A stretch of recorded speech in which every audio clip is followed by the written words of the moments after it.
second we looked up the drive, without even looking at the house, we knew this was our place. It was something about the setting, the location, the beautiful old stonework on the house. We wanted something that was old, that had history, that had heritage. This is a very old house. It was built in 1730. It's a Dutch Colonial house.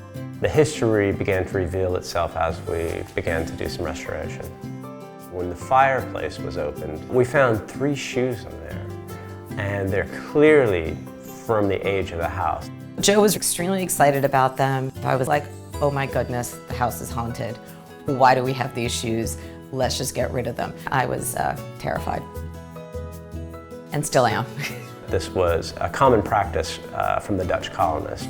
They would each take a shoe from a family member, and it was meant to bring good luck and ward off bad things from happening. When we started finding things around the house or in the house, I think we loved the house even more. It was kind of like a walk through history that we got to participate in. We feel like we're caretakers of this place. It's been around long before any of us were around, and we want to make certain that it's around long after we're gone. The original flooring in the children's room has come off the original ships that brought the families over, so we do need to preserve and take care of what's here. It would be irresponsible of us to not do that.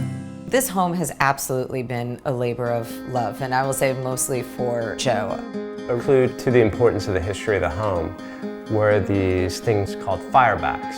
One that's in our main fireplace says CWK 1772, and it is an exact mirror from the same cast as the one in the wine coop home, which was the headquarters of General Washington during the Revolutionary War in this period, which is right down the road.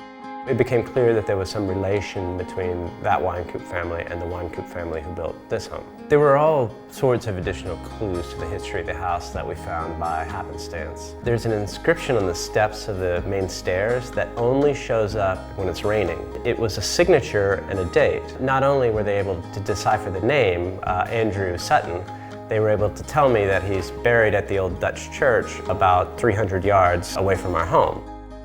When you begin to discover all of these artifacts of the inhabitants of the house over the centuries, you realize that at some point, someone's going to discover something about you. You're really just a piece of it.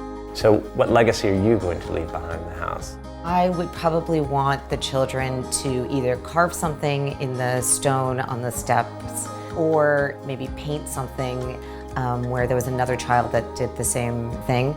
The original intention was quite different from where we ended up. We had planned on pulling out all the doors, putting in modern fixtures, making it a contemporary home within an antique shell. In taking off some of these fixtures and looking at some of the old doors, I began to appreciate the craftsmanship and the hours of work that it took to make a door 300 years ago.